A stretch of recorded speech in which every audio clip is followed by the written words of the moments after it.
우리가 하나님 앞에 설 때마다 늘 질문이 있지 않습니까? 하나님, 내가 어떻게 살아야 합니까? 하나님, 내가 어떻게 살아야 합니까? 오늘 말씀에서도 여러분들이 그런 하나님의 인도하심과 하나님의 음성을 듣는 시간이 되었으면 좋겠습니다. 그래서 오늘 말씀 제목이 내가 너와 함께 하리라, 이런 제목으로 말씀의 은혜를 받고자 합니다. 제가 어릴 때입니다. 제가 어릴 때 저희 아버님하고 아주 절친했던, 정말 친형제처럼 그렇게 절친했던 분의 이야기입니다. 근데 그분이 장가를 좀 늦게 갔어요. 그래서 장가를 들고 자기가 결혼한 그 아내가 너무너무 좋았습니다. 그래서 그 둘 사이에 아들을 낳고 딸을 낳았습니다.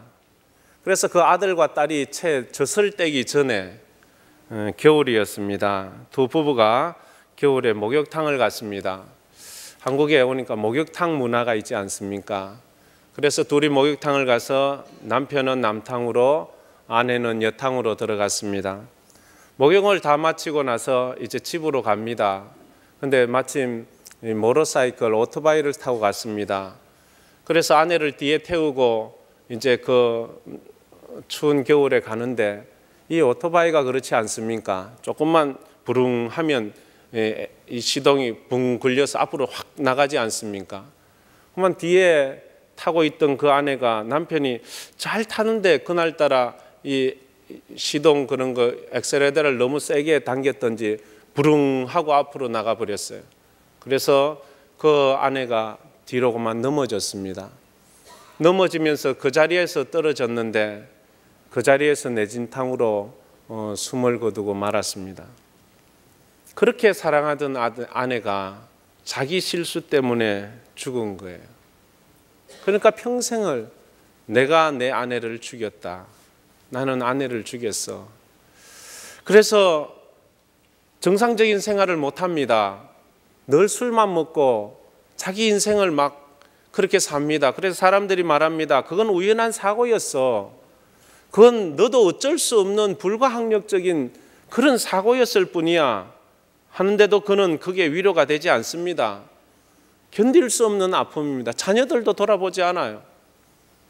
그래 평생을 그것 때문에 술을 먹고 자학을 하고 자녀들을 방치하고, 그래서 그분이 돌아가실 때까지 뭐 가까운 그 분이어서 저도 그걸 지켜보았는데 그렇게 인생을 그렇게 슬프게 고통 속에 그렇게 떠나는 것을 보았습니다. 인생을 살다 보면 지워버리고 싶은 순간이 있습니다. 인생을 살다 보면 그것만 없었으면 하는 그런 일들이 우리에게 있습니다. 그래서 그분은 늘 그래요. 왜 그날 내가 하필 목욕탕을 갔을까? 왜 하필 그날 우리가 그 오토바이를 타고 갔을까? 왜 내가 그때 그 아내를 내 뒤에 앉혔을까? 왜 내가 그랬을까? 왜 내가 그랬을까? 인생을 아파하고 절규하며 그렇게 보냈습니다. 혹시 여러분들의 인생에는 그런 거 없습니까? 그때 그 일만 없었더라면, 그때 그 사람만 만나지 말았더라면, 내가 그때 그 길로만 가지 않았더라면 내가 지금처럼 이렇게 내 인생 힘들지는 않았을 테인데 내가 왜 하필 그때 그 사람을 만났지? 내가 왜 하필 그 길로 갔을까? 그렇게 안타까워하고 그것 때문에 가슴을 치는 사람들을 가끔 만날 때가 있습니다. 그때 내가 그것 때문에 그것이 내 인생 이렇게 만들었다고. 성경에도 보면 다윗은 그랬을 것입니다. 내가 왜 그날 밤에 그랬을까? 잠이나 자지. 왜 그래서 그 내 정욕을 참지 못해서 그 여인을 범하고 그 여인의 남편까지를 내가 그렇게 무참히 죽였을까? 그 사건 때문에 다윗은 평생을 웁니다. 우리가 한순간 잘못 디딘 내 인생의 발걸음이 내 인생을 평생 울게 만들 때가 있습니다. 모세는 자기가 한순간 혈기를 참지 못해서 사람을 쳐 죽였습니다. 그리고 그것 때문에 웁니다. 내가 왜 사람을 쳐 죽였을까? 그것 때문에 도망자가 돼야 되고, 그것 때문에 왕자가 갑자기 살인자가 되고 처참한 인생을 살 수밖에 없는 그 인생. 베드로는 더했지요.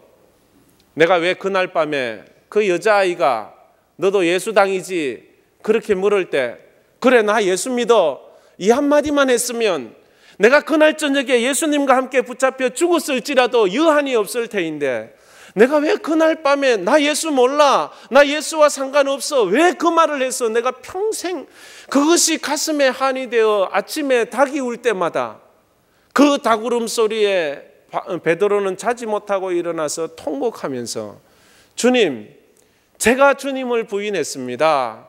제가 주님을 모른다고 했습니다. 왜 그랬을까? 여러분들의 인생에는 이런 사건이 없습니까? 여러분들의 인생에는 지워버리고 싶은 그런 아픔이 없습니까? 요셉의 인생에 있어서 만약 그런 순간을 한번 꼽으라면은, 이 우리 성경에 나오는 요셉, 오늘 우리가 읽은 이 성경 말씀의 요셉에 있어서 당신의 인생에서 꼭 지워버리고 싶은 것이 있다면 어떤 순간이겠습니까? 물으면 아마 오늘 우리가 읽은 본문 말씀일 겁니다. 내가 왜 그날 아버지 심부름을 갔을까? 내가 왜 갔을까? 안 갔으면 그런 슬픔이 없었을 터인데. 요셉은 그날 아침에 아버지 심부름을 받으면서 잠깐 며칠 아버지를 떠난다고 생각을 했습니다. 그리고 금방 돌아오리라 생각했습니다. 그러나 그는 그렇게 아버지를 떠났던 그 걸음이 30년을 넘게 우는 세월로 보내야만 했습니다. 지워버리고 싶은 순간과 정말로 그 아팠던 순간이 있습니다. 그럼에도 우리가 오늘 이 말씀에서 배울 수 있는 것은, 우리 인생에서 정말 있으면 안 될 것 같고 지워버리고 싶은 그 순간에도 영적인 메시지가 있다는 것을 우리는 요셉을 통해서 배울 수가 있습니다. 요셉은 이토록 고통스러운 순간, 정말로 눈물 나는 이 순간을 어쩌면 최악의 순간 아닙니까? 그에게 최고의 고통의 순간이 아닙니까? 그것을 요셉은 믿음으로 살아 최선의 인생이 되게 했습니다. 최고의 인생이 되게 했습니다. 여러분들의 인생에도 이런 은혜가 있기를 축원합니다. 내 인생에 참 눈물 나고 내 인생에 지워버리고 싶은 그 순간을 주님과 함께 믿음으로 견뎌서 최선의 삶으로 하나님 앞에 보여드려야 되는 거예요. 요셉은 이 일이 있기 전에 왕자처럼 살았습니다. 형들은 그 아버지 야곱이 흐름한 옷을 입혔습니다. 그런데 요셉에게만큼은 색동 옷을 입혔습니다. 채색 옷을 입혔습니다. 부티나게 옷을 입혔습니다. 왕자처럼 그렇게 먹였습니다. 그래서 요셉은 언제나 자기 인생은 그 왕자처럼 살 줄 알았습니다.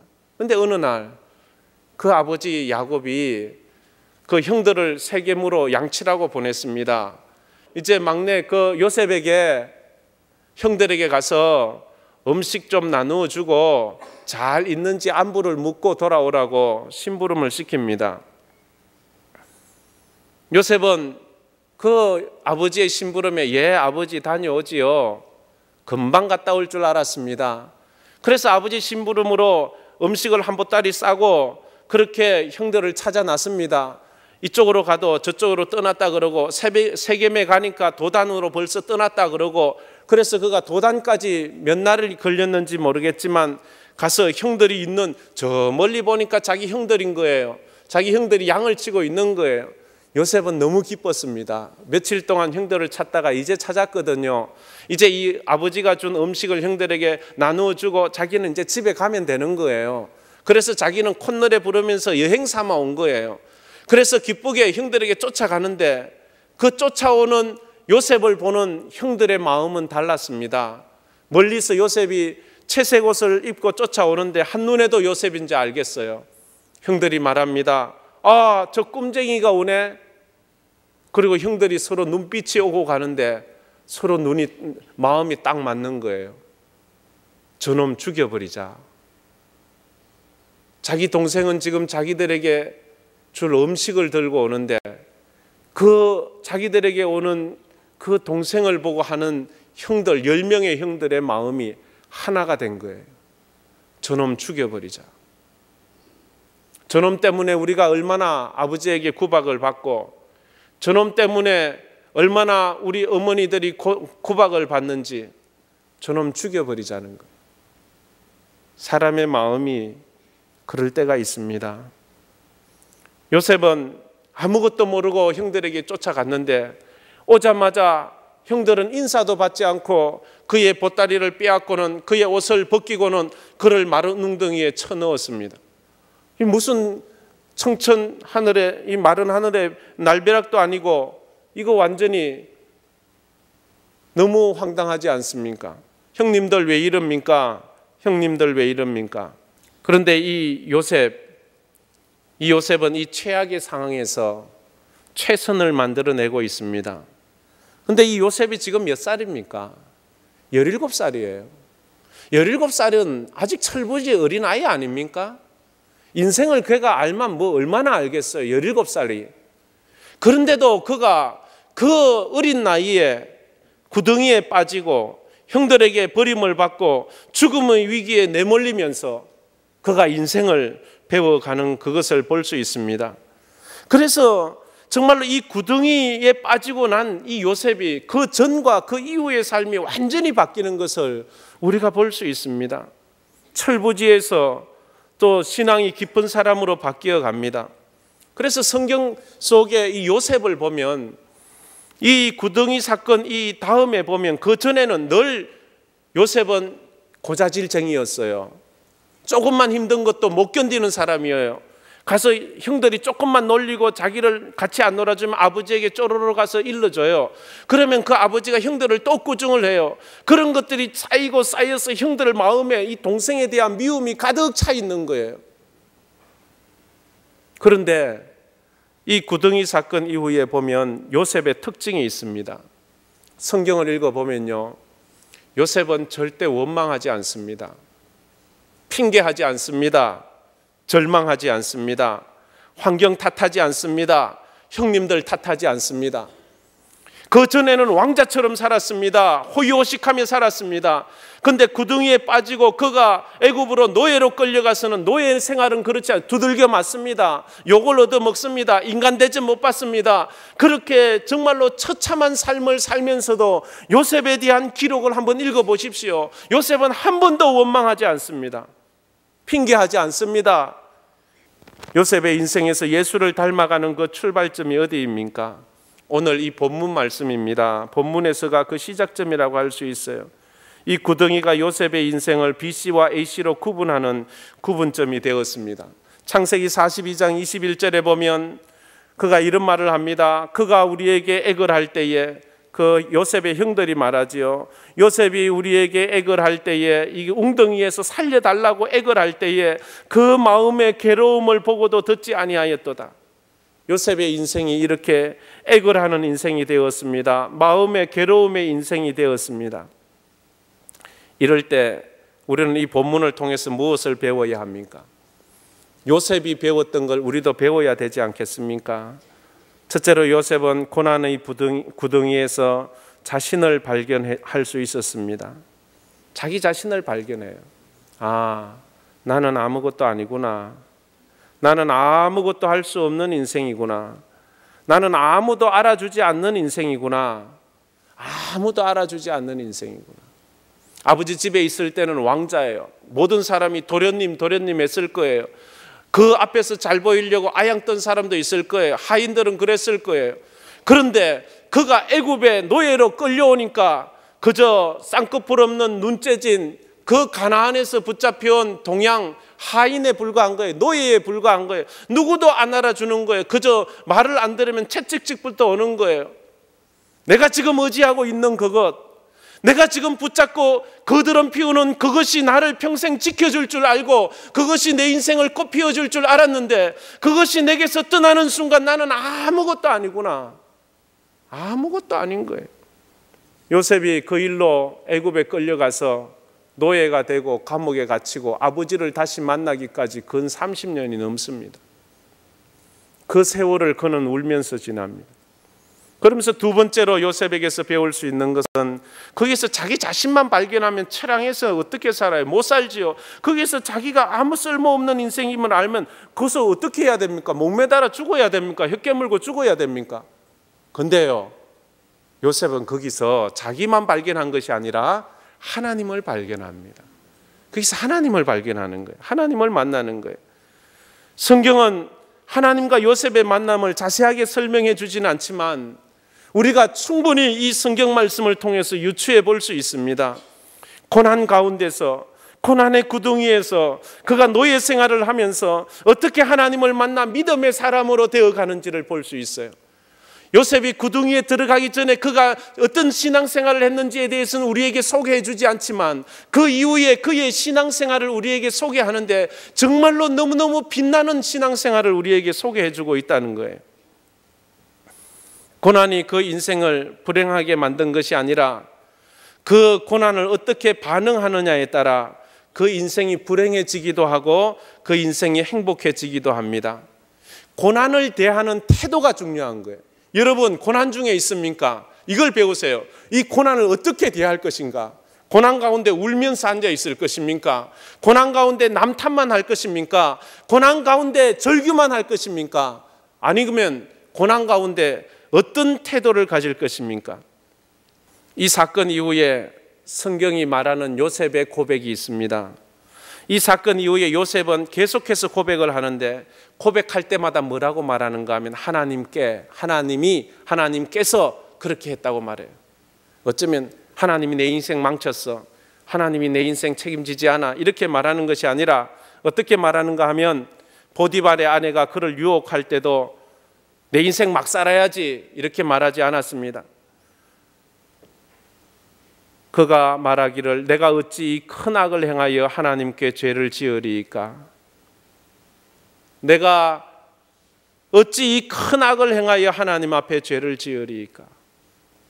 그러면서 그가 또 감옥에서 꾸멍을 해몽할 때에도 해석은 하나님께 있지 아니하니까 청하건대 내게 이르소서. 해석이 하나님 앞에 있다고 말해요.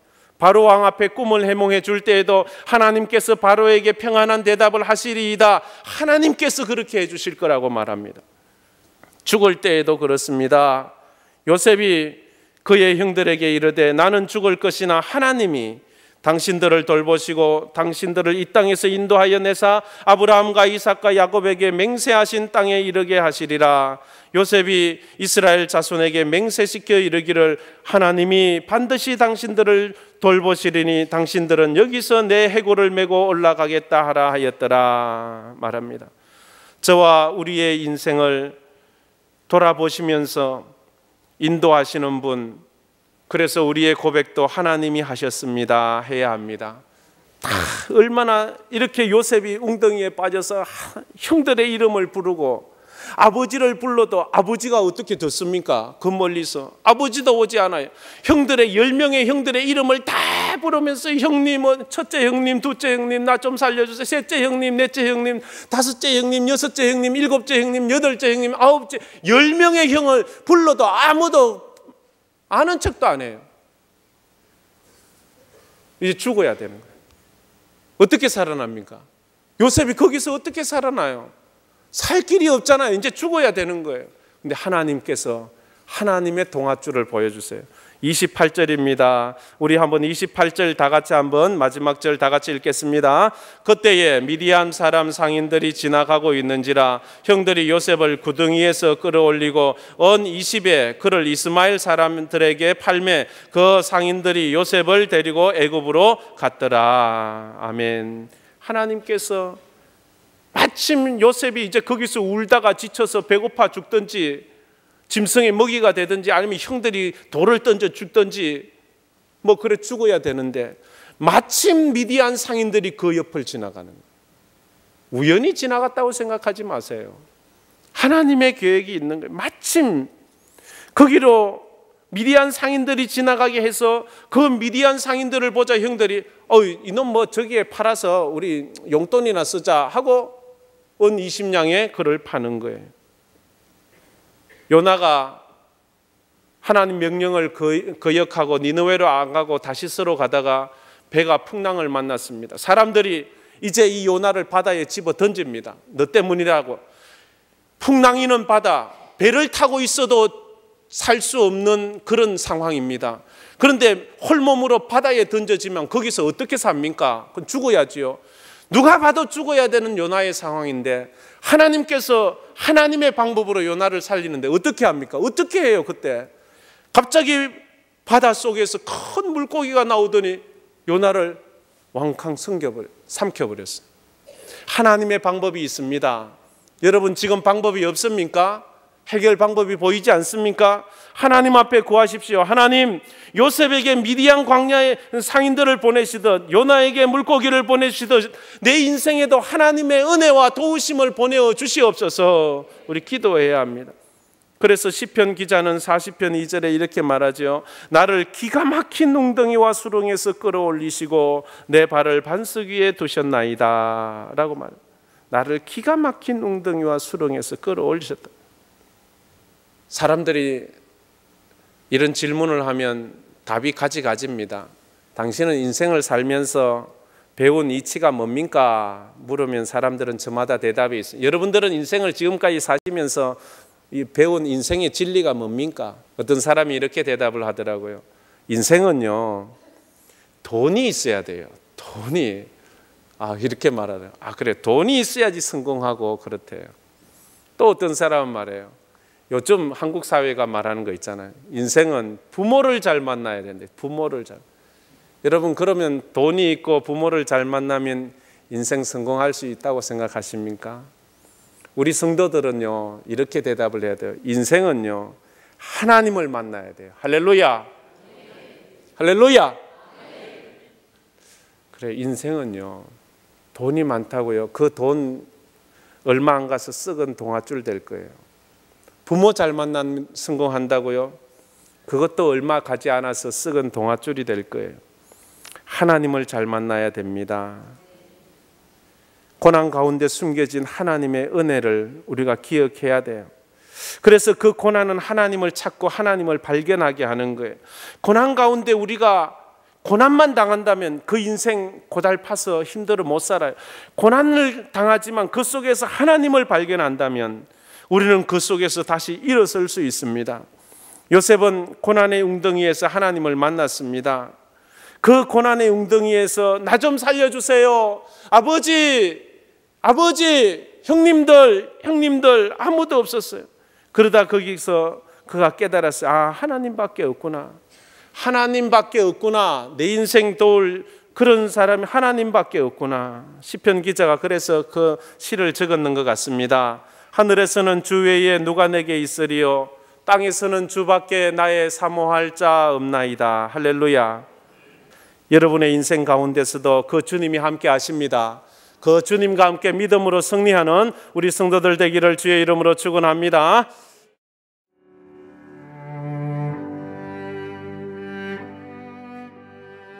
안녕하십니까. 저는 황금교회를 담임하는 박무용 목사입니다. 우리 교회는 하나님의 거룩한 목적인 선교의 사명에 최선을 다하는 교회입니다. 함께 모여 예배할 뿐 아니라 탁구, 축구, 색소폰 교실 등을 열어 지역사회를 섬기고 이웃을 봉사하는 열린 공동체입니다. 아울러 성도 서로가 함께하며 사랑을 나누고 교제하는 하나님의 가족 공동체입니다. 감사합니다.